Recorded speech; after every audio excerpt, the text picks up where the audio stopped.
सृष्टि बचपन से ही दिखने में सुंदर नहीं थी, लेकिन अमीर बाप की बेटी सृष्टि पर उसकी माँ जान छिड़कती। मेरी बेटी कितनी प्यारी है, भगवान सबको सृष्टि जैसी बेटी दे। सृष्टि धीरे धीरे बड़ी होती है। एक दिन सृष्टि की सहेली कहती है, तू दिखने में कितनी अजीब सी है, लेकिन मैं जानती हूँ हम सब में सबसे अच्छी शादी तो तेरी ही होगी। तेरे पापा अमीर जो है। और बता नहीं सकते यार, दहेज तो हर कोई देता है, ये क्या ज्यादा ले जाएगी अपने पति के लिए? अरे बड़े शहर में कोठी है इसके पापा की। अरे पापा की है ना, कौन सी इसकी है? इसकी होती तब तो कोई भी लड़का इससे शादी कर लेता। अरे पापा की मतलब पापा की है तो मेरी ही है ना? किसने कहा? अब तेरी तो तब होगी ना जब तेरा भाई ना हो। वैसे भी शादी के बाद सारी प्रॉपर्टी भाई के नाम होती है। सृष्टि समझ जाती है कि उसे किसी भी हालत में माँ बाप की सारी प्रॉपर्टी को अपने नाम करना है, लेकिन कैसे? एक दिन सृष्टि का भाई शीनू कहता है, बहन क्या कर रही है? तुझसे एक बात करनी है। अरे हाँ हाँ करना, मैं तो तेरी बहन हूँ। बहन मेरी लाइफ में ना एक लड़की है, बहुत अच्छी है। मैं सोच रहा हूँ माँ और पापा से बात करूँ शादी के लिए।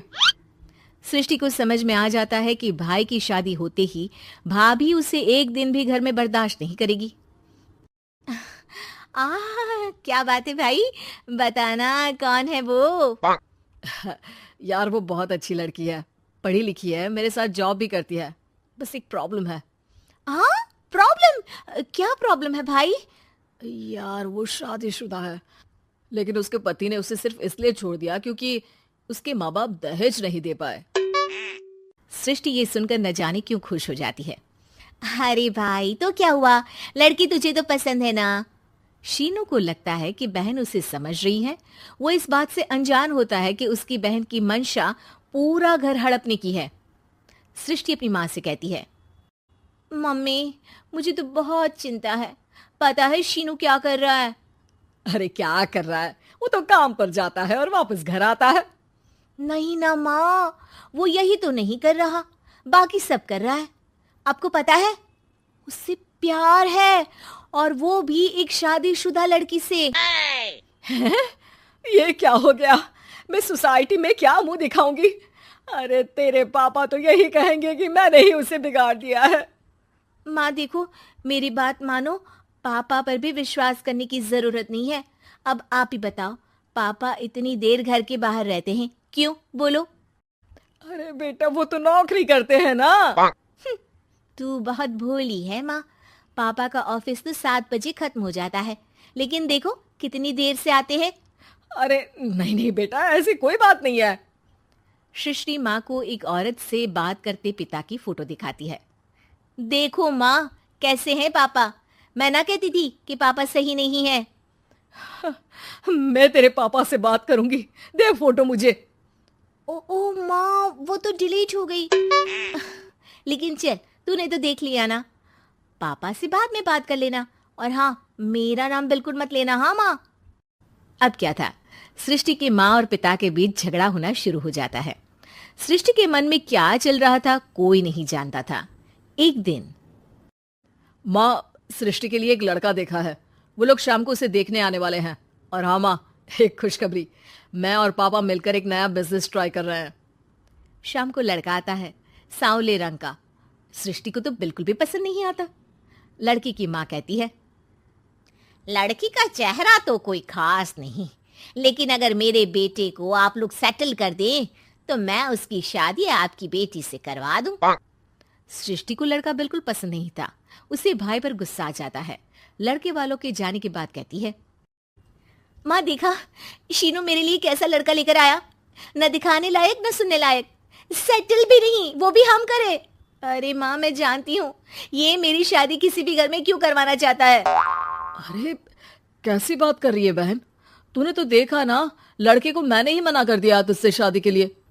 जिसने लड़का बताया था उसने उसकी बहुत तारीफ की थी। बात आई गई हो जाती है, लेकिन सृष्टि का मन शांत नहीं होता। क्या करूं, कुछ समझ में नहीं आ रहा। मेरी शादी हो गई तो ये लोग पूरी प्रॉपर्टी शीनू के नाम कर देंगे, मेरे हाथ तो कुछ लगेगा ही नहीं।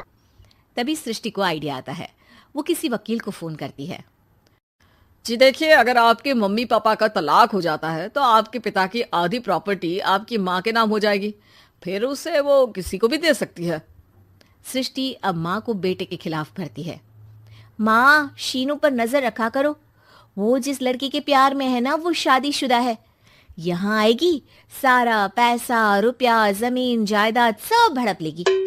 पापा का भी हाल तुमसे छुपा नहीं है। ऐसा ना हो कि मैं और आप एक दिन सड़क पर भीख मांगे। हे भगवान, मैं तो जीते जी मर जाऊंगी अगर ऐसा हो गया तो। ऐसा हो गया नहीं माँ, ऐसा ही होगा। अभी समय है, आगे का सोच लो। मैं तो कहती हूँ पापा से आधी प्रॉपर्टी लेकर अलग हो जाओ। पापा की आधी प्रॉपर्टी भी हम लोगों को अगर मिल जाती है ना, तो अगले 7 जन्म सफल समझो। बेचारी माँ बेटी के कहने पर पति से तलाक लेकर अलग हो जाती है। सृष्टि अब पैसों से गाड़ी और अपने दूसरे महंगे शौक पूरे करने लगी। उसके दोस्त भी उसके पैसे इस्तेमाल करते।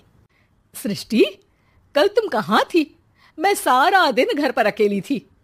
तो मैं क्या करूं? मैंने ठेका तो नहीं लिया है ना तुम्हें संभालने का। माँ को सृष्टि से ये उम्मीद नहीं थी। वो बैठकर रोने लगती है। वहीं उसका पति यानी कि सृष्टि के पिता आ जाते हैं। मैं जानता था कि तुम्हारा यही हाल होगा, तो आपने मुझे रोका क्यों नहीं? मैं रोकता तो तुम रुकती क्या? सृष्टि के कहने पर तुमने मुझ पर अपने बेटे पर शक किया, लेकिन तुम ये भूल गई कि कैसे हम दोनों ने मिलकर जीवन में इतना सब खड़ा किया। माँ पति के गले लग जाती है। मुझे माफ कर दीजिए, मैंने आपकी कमाई का एक बड़ा हिस्सा गवा दिया। कोई बात नहीं, तुम साथ हो तो मैं ऐसी 7 प्रॉपर्टी खड़ी कर दूंगा। तभी वहां सृष्टि आ जाती है रोते हुए। माँ, मयंक ने मुझे छोड़ दिया। वो बोल रहा था जब तक मेरे पास पैसे थे तब तक ही वो मेरे साथ था। पापा, माँ, मुझे माफ कर दीजिए।